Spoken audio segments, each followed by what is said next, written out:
Baru deklarasikan jadi cawapres, KPK periksa Cak Imin. Komisi Pemberantasan Korupsi KPK rencananya akan memeriksa Ketua Umum Partai Kebangkitan Bangsa PKB, Abdul Muhaimin Iskandar atau Cak Imin pada Selasa 5 September 2023.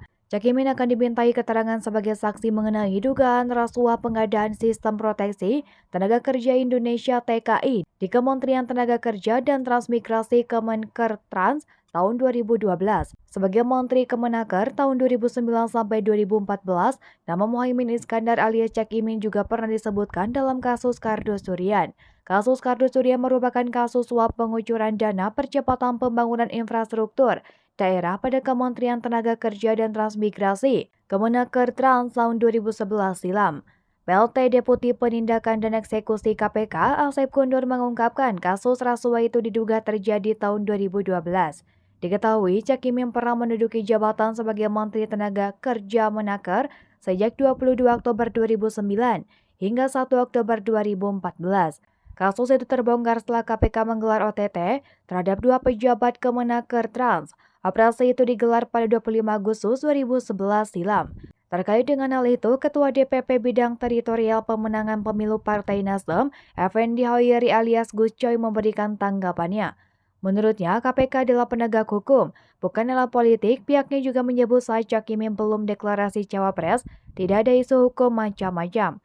Mencuatnya kasus ini tentunya menjadi sorotan publik. Salah satunya yang ikut memberikan respon adalah ex-juru bicara Jubir KPK Febri Diansyah. Febri Diansyah mengatakan penegak hukum mestinya tak bisa digunakan kekuasaan semaunya, apalagi dengan niat menghabisi lawan politik. Jika demikian, kata Febri, maka akan merusak semangat penegakan hukum. Selain itu, Febri mengaku sepakat dengan Ali Wahid terkait cuitannya yang berharap tak ingin kontestasi politik menjadikan hukum sebagai bahan jegal-jegalan, karena hal itu berbahaya bagi masa depan bangsa.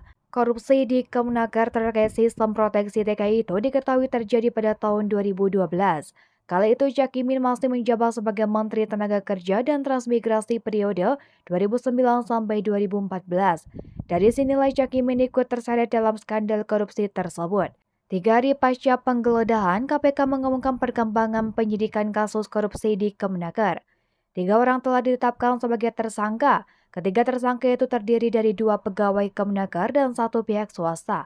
Salah satu tersangka dalam kasus ini ialah Sekretaris Badan Perencanaan dan Pengembangan Kemenaker 1 Nyoman Darmanta.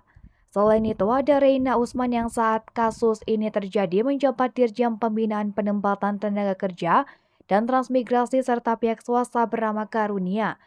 Kini KPK akan kembali mengusut kasus korupsi tahun 2012 silam itu.